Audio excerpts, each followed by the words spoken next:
እድገት ምትሃት አይደለም። አቤት እድገት በጸሎት ቢሆን የእጅ ተጭኖ ቢመጣ በኢየሱስ እድግ ብቀል ብቅል አይደለም። እና እድሜ፣ ጊዜ፣ ጉልበት፣ ኢንቨስትመንት በጣም ነው ኮንሱም የሚያደርግብህ። ግን ማደግህን ስታየው ወርዝ ያደርጋል። ምንም ቢያስከፍለኝ በቃ የስ ክብር ለእግዚአብሔር ይሁን። መለወጥ በእግዚአብሔር ቤት ውስጥ ያለ ትልቅ ነገር ነው። መለወጥ አስቡት እንግዲህ በእውነት እኛ ስንለወጥ ለራሳችን ደስ ካለን የሚያይን ሰው ከተደሰተ ወላጃችን አስቡት እናንተ ልጆቻችሁ ሲያድጉ ምንድነው የሚሰማችሁ? ልጅነትን እየሻሩ እያደጉ ስታዩ የማጠበቀውን ነገር ልጅ ሲነግር ክሪቲካሊ ቲንክ ማድረግ እንደጀመረ ስታይ ትደሰታለህ። እንዴት አሰበ ትላለህ። እንዴት ለምን እድገቱ አስደስቶ። ባድግስ የጸሎት ርዕስ ነው፣ የቤት ስራ ነው፣ ነው የሚያስብልህ። ለምን ትላለህ።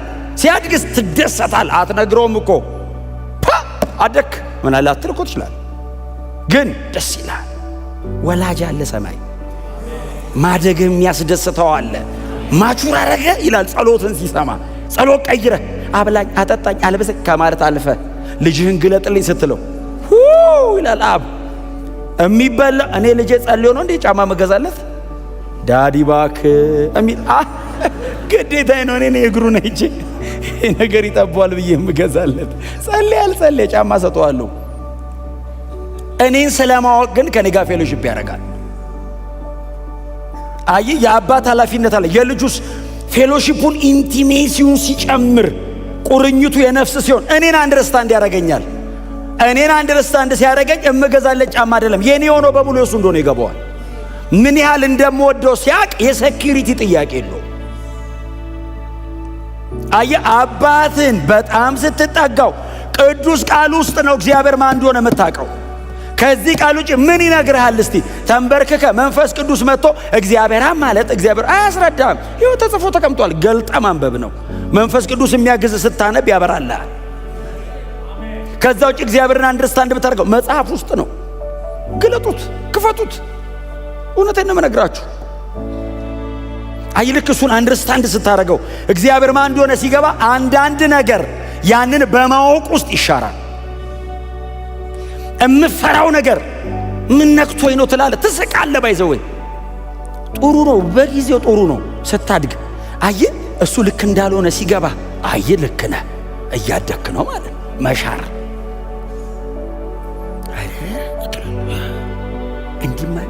እንዲህ እኮ ትል ነበር ልጅ እያለ ሲባል አረ እኔ አላልኩም። ሽራ እኮ ነው። አንዳንዱስ እስቲል እያለ ነው እና ታዲያ ብልስ ይላል። ሻሩ አሜን በሏ። በጣም ነው የምወዳችሁ። እንዴ እደጉ፣ ግን እንዴ እደጉ፣ ተለወጡ፣ ቀይሩ፣ መልካችሁ ይቀየር፣ ወደ እግዚአብሔር ኑ፣ ምሰሉት። እስቲ አሜን በሏ። ሁሌ ነው መነግራችሁን። አሁን የተወለደ ልጅ ተሰለም ልጅ ሲወለድ ተራ እኔ የመጀመሪያ የተወለደ ቀን ሳየው እምባህን አትቆጣጠርም። ልጅህን ስታይ አታቆም እኮ። የዛን ቀን እኮ ነው ያየው።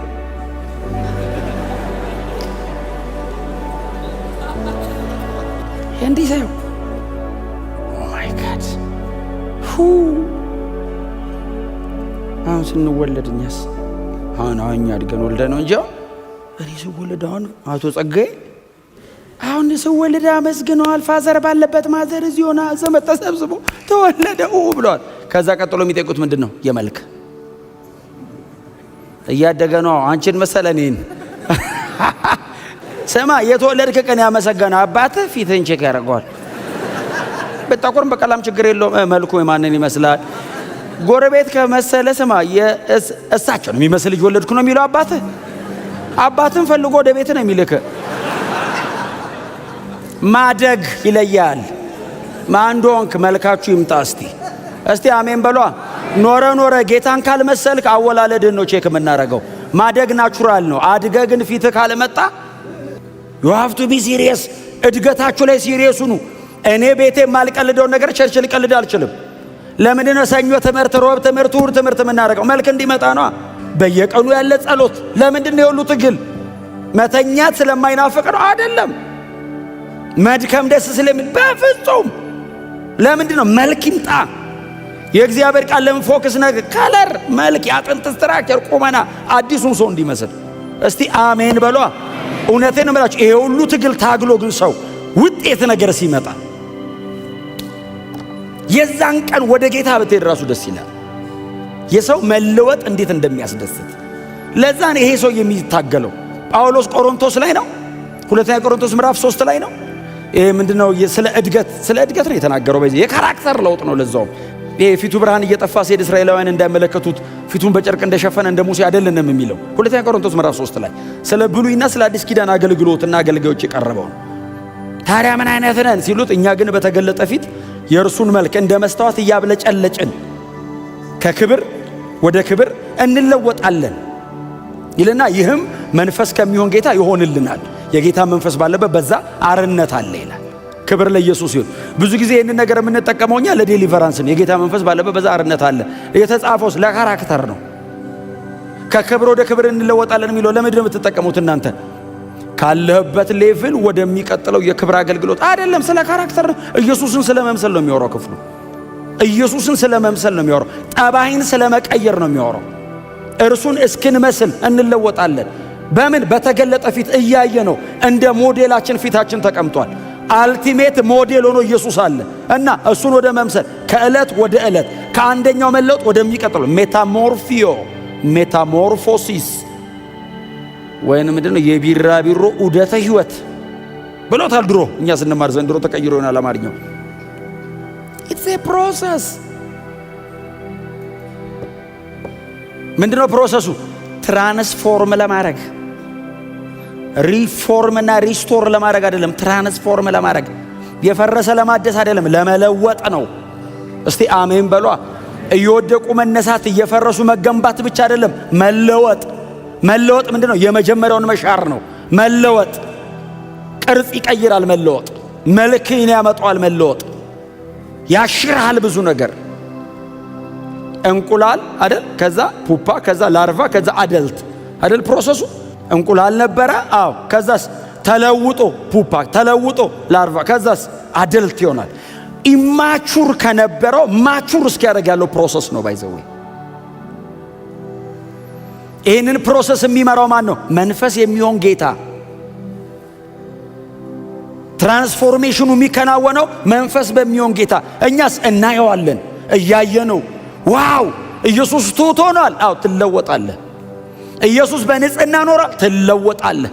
ኢየሱስ አባቱን በፍጹም ልቡ ተገዝቶ አገልግሏል። ትለወጣለህ። ከክርስቶስ ኢየሱስ የምድር አገልግሎት እንደዚህ ያየ ትለወጣለህ። በምድር በነበረው አገልግሎት እያደክ የት ነው የሚያደርስ መንገዱ? መስቀል ጋር። አልቲሜትሊ ክሩሲፋይ ያደርግሃል። ከዛስ በሞቱ ከመሰልከው እርግጠኛውን በትንሣኤው ተመስለዋል። በትንሣኤው ከመሰልከው ንጥቀትም ተመሳሳይ ነው የሚሆነው። የእሱ አይነት ነው የሚሆነው። ክብር ለኢየሱስ ይሁን። ማደግ፣ መሻር፣ አንዳንዱ ነገር መሻር፣ መለወጥ፣ መቀየር ውሳኔ ይፈልጋል፣ ጭካኔ ይፈልጋል፣ ቆራጥ መሆን ይጠይቃል። እልህ አስጨራሽ ነው። አይኖ በእውነት እኔ እዚህ ጋር ቆሜ እንደምሰብከው ቀላል አይደለም። እልህ አስጨራሽ ነው። የፈለገ ግን ዋጋ ያስከፍለን። መለወጥን የመሰለ ነገር ግን አታገኙ በሕይወታችሁ ላይ። በጣም ምድራዊ በሆነ ነገር ሌት ተቀን ለፍታችሁ የምትሰሩት ለመለወጥ አይደለም። ባላችሁበት ለመኖር እኮ ምናልባት ሊበቃችሁ ይችላል እኮ የያዛችሁት ነገር። ለማደግ ስለምትፈልጉ እንቅልፋችሁን ትከለክላላችሁ፣ ጉልበታችሁን ታወጣላችሁ፣ ጊዜያችሁን ትሰዋላችሁ። አንዳንድ የፋሚሊ ታይማችሁን ሁሉ ሳክሪፋይ ታደርጋላችሁ። ለምን? ለውጥ መሬት ላይ ላለ ነገር እንኳን። እግዚአብሔር ይመስገን። ስለዚህ ማደግ የምንፈልግ ከሆነ መመገብ አለብን፣ መመገብ አለብን በእግዚአብሔር ቃል። ከዛ ይቀጥላል። ቁጥር 2 አካባቢ ምንድነው የሚለው? ስለ ጥምቀት፣ እጅ ስለ መጫን፣ ስለ ሙታን ትንሣኤ አይደለም የሚለው? ደግመን አንመስርት የሚለው ከሞተ ሥራ ንስሐ ስለ መግባት፣ በእግዚአብሔር ስለ ማመን፣ እንደገና መሰረት አንጣል፣ ስለ ጥምቀቶች፣ እጆችን ስለ መጫን፣ ስለ ሙታን ትንሣኤ፣ ስለ ዘላለም ፍርድ ትምህርት እንደገና አንመስርት። ክብር ለእግዚአብሔር ይሁን። እዚህ ጋር የሚያነሳቸው እንግዲህ እንዳልኳችሁ ቅድም የዚህ ደብዳቤ ተደራሲያን ዕብራውያን ናቸው። ስለዚህ የመጀመሪያ ትምህርት የሚለው ኖርማሊ በወንጌል እውነት የሰሙትን ትምህርት ብቻ ሳይሆን አይሁዳውያን ስለሆኑ የብሉይ ኪዳን እየተፈጸሙ የመጡ ሪቹዋልስ አሏቸው፣ እያከናወኑ እየፈጸሟቸው የመጡ ስርዓቶች አሏቸው። ለምሳሌ ጥምቀቶች የሚለው እያወራ ያለው ስለ ባፕቲዝም አይደለም። ስለ ባፕቲዝም ስለ ክርስቲያን ጥምቀት አይደለም እያወራ ያለው፣ የመንጻት ስርዓት ስለመፈጸም ነው እያወራ ያለው። በየሳምንቱ ካህናቱ ስለሚያከናውኗቸው፣ ህዝቡ ከተለያየ ቦታ ደርሶ ሲመለስ ስለሚያደርጋቸው የመንጻት ስርዓቶች እያወራ ነው የዚህ ደብዳቤ ጻፊ። ምናልባት ምዕራፍ 9 ቁጥር 10 ላንብብላችሁ። ከላይ የደረደራቸው ስርዓቶች የብሉይ ኪዳን ስርዓቶች ናቸው። እነዚህ ሁሉ አዲሱ ስርዓት እስኪመጣ ድረስ የሚደረጉ የምግብና የመጠጥ እንዲሁም የተለያዩ የመንጻት ስርዓቶች ብቻ ናቸው። ኦልሬዲ ስለ እነዚህ ጉዳዮች ከዚህ ቀደም ሲወራ ነበር። አሁን እናንተ በክርስቶስ ኢየሱስ አምናችሁ ቦርን አጌን ክርስቲያን ሆናችኋል። አሁን ስለዚህ ጉዳይ እንደገና ተመልሰን እናውራ? በቀደመው ኪዳን አባቶቻችሁ በሕግ አንብበው ይፈጽሟቸው ስለነበሩ ስለ አንዳንድ ስርዓቶች እንደገና ተመልሰን እናውራ? ስለ ጥምቀቶች የሚለው ስለ መንጻት ስርዓት እዛው ቁጥር 13 ላይ የውጭ አካላቸው ይነጻ ዘንድ በረከሱ ሰዎች ላይ የሚረጩ የፍየሎችና የኮርማዎች ደም እንዲሁም የጊደር አመድ የሚቀድሳቸው ከሆነ እነዚህ በሙሉ በደጅ የሚደረጉ ናቸው። ከዛ ቀጥሎ ቁጥር 14 ወደ ታች ስትወርዱ ከክርስቶስ ኢየሱስ የደሙ ጉልበት ጋር ያነጻጽረዋል። ይሄ በደጅ የሚደረግ ሪቹዋል ነው። በቀደመው ኪዳን እግዚአብሔር ለአባቶቻችን በሙሴ ሕግ በኩል የሰጣቸው ስርዓቶች ናቸው። ስለዚህ ጉዳይ እንደገና ተመልሰን እንመስረት? ኦሬዲ ጨርሳችሁ አይደል ወደ ቸርች የመጣችሁት? ኦሬዲ መሰረቱ ተጥሏል። አሁን እንደግ፣ እንውጣ ከዚህ። አትላፉ። አንዳንድ ነገር ላይ ቀይሩትና ወደ ወንጌሉ እስቲ አሜን በሏ። ወንጌል ወደ ብርሃኑ በክርስቶስ ኢየሱስ ወደ ተሰራ ስራ ወደ ጠለቀው መረዳት ስለ መስቀል ሞቱ፣ ስለ መቀበሩ፣ ስለ ትንሣኤው፣ ስለ እርገቱ፣ ስለዚህ ጉዳይ በጣም ብዙ መነጋገር እንችላለን። ይሄኛውስ በጣም አድካሚ ነው። እጆችን ስለ መጫን፣ እጆችን መጫን ምን ማለት ነው? እጅ መጫን ማለት አይደለም። እጆችን ስለ መጫን እናውራ ማለት ቤተ ክርስቲያን ውስጥ እጅ ስለ መጫን እናውራ ማለት አይደለም። ዘሌዋውያን ላይ ሂዱ እስቲ ምዕራፍ 1 ቁጥር 4 ላይ እንሂድ። የሚቃጠል መስዋዕት ሆኖ በሚቀርበው እንስሳ ራስ ላይም እጁን ይጫን፣ የሚያስተሰርይለት ዘንድ በምትኩ ተቀባይነት ያገኛል።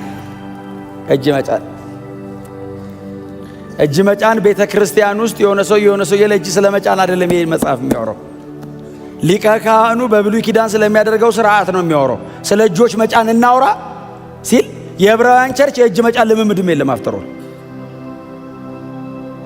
እጅ መጫን ሲላቸው ግንባራቸው ላይ የሆነ ሰው መጥቶ እጁን ይጭናል አይጭንም፣ እሱ አይደለም ጭቅጭቃቸው። እዛው ዘሌዋውያን ላይ ሄደን አንዳንድ ጥቅስ ላንብብላችሁ። ምዕራፍ 3 ቁጥር 2ን 16:21ን ምዕራፍ 3 ቁጥር 2 በሚያቀርበው እንስሳ ራስ ላይ ሊቀ ካህኑ መስዋዕት አድርጎ በሚያቀርበው እንስሳ ራስ ላይ ስለ ህብረት መስዋዕት የሚያወራ ክፍል ነው።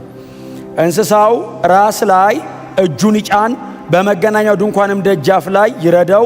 ካህናቱም የአሮን ልጆች ደሙን በመሰዊያው ላይ ዙሪያውን ይርጩት። እስቲል ስለ እጅ መጫን እያወራ አሁን ዕብራውያን የደብዳቤው ተደራሲያን ስለ እጅ መጫን እንደገና መሰረት እንመስርት ሲላቸው ስለ የትኛው እጅ መጫን እንደሆነ ይገባቸዋል። የስርየትን ሥራ ከዚህ በኋላ አዲስ ኪዳን ነው የሚመጣ በግ ለዚህ አገልግሎት የሚውል የተለየ ሌላ አይነት እንስሳ አይመጣም። እጁን ጭኖ የሕዝብን ኃጢአት ላዩ ላይ አራግፎ ወደ ምድረ በዳ ማንም ወደማይደርስበት ዱር የሚለቀቅ እንስሳ የለም።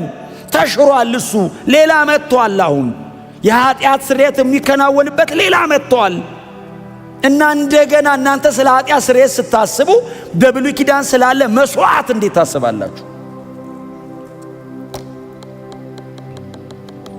በትህትና ጎናችሁ አርሶ ኢየሱስ ኃጢአትን አስወግዶታል በሉት። ክብር ለኢየሱስ ይሁን። እዛው 16:21 ላይ ላንብብላችሁና ልለፈው። ዘሌዋውያን 2 እጆቹን በሕይወት ባለው ፍየል ራስ ላይ ይጫን፣ በላዩም የእስራኤላውያንን ክፋትና አመጽ ኃጢአታቸውንም ሁሉ በሙሉ ይናዘዝበት፣ እነዚህንም በፍየሉ ራስ ላይ ይጫን፣ ፍየሉንም ለዚሁ ተግባር በተመደበ ሰው እጅ ወደ ምድረ በዳ ይስደደው። እየተከናወነ ያለው ኃጢአትን የማስወገድ ሥርዓት ነው። እጅ በመጫን ጸጋ የማካፈልና ኃይል የማስሞላት አይደለም። የዚህ ደብዳቤ ኮንሰፕት እጆችን ስለመጫንን መስረት ሲል ኦፍ ኮርስ ቸርች ውስጥ እጅ መጫንን ምናምን አሁን የመጀመሪያ ትምህርት ነው። አፍተሮ ለማታውቁት ዝም ብሎ እጁን አይጫነባችሁ። ግን ስሙኝ፣ ይሄኛው ግን የሚያወራው ኃጢአት ስለማስወገድ ነው። ስለዚህ ሊቀ ካህኑ ይመጣና ለዚህ የተመደበ ፍየል አለ፣ ፍየሉን ያቆመዋል። ከዛ የእስራኤልን የኔሽኑን የእስራኤልን ኃጢአቱን፣ አመጻቸውን፣ በደላቸውን በሙሉ በላዩ ላይ ይናዘዝበት።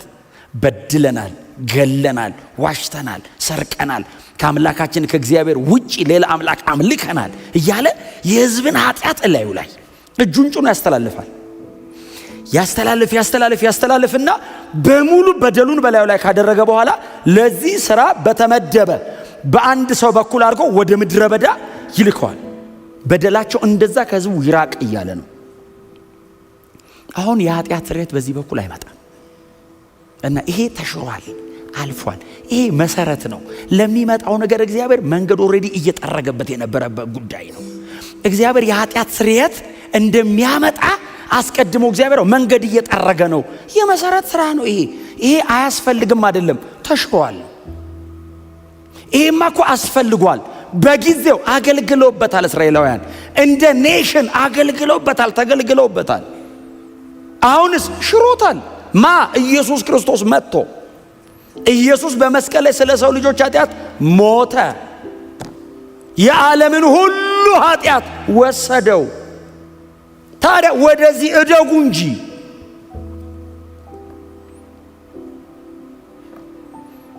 በመጸለይ ብዛት ኃጢአቴ እንደሚሰራ የማስብ ከሆነ እዚህ ፍየል ላይ እጅ እንደመጫን ነው። ኢየሱስ ነው ኃጢአቴን የሚያስወግደው። እስቲ አሜን በሏ። ይሄንን አይምሮአችሁ ውስጥ አስቀምጡ። በማከናውናቸው ክንውኖች እግዚአብሔር በደልን ይደመስሷል እንዳትሉ። እግዚአብሔር ኃጢአት ማስወገጃው ልጁ ብቻ ነው።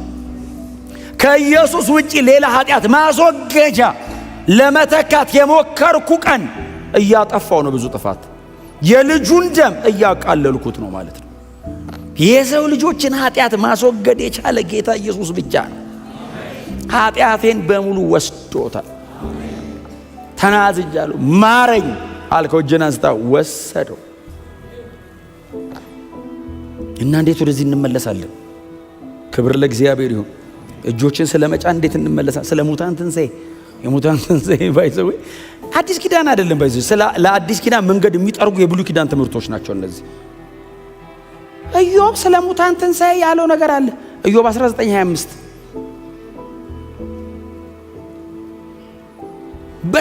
በጣም ይደንቁኛል። ባይዘው የብሉይ ኪዳን አባቶች የሙታን ትንሣኤ ወደፊት እንዳለ ገብቷቸው ተናግረዋል። እውነተኛው የሙታን ትንሣኤ በክርስቶስ ኢየሱስ በኩል ግን መጥቷል። ክብር ለኢየሱስ ይሁን እና እንደገና ወደ ብሉይ ኪዳን አትጎትቱን ይላል ይሄ ሰውዬ። አትጎትቱን። ኦልሬዲ አምናችኋል፣ ድናችኋል። በአዲስ ኪዳን የወንጌል እውነት ተመስረታችኋል።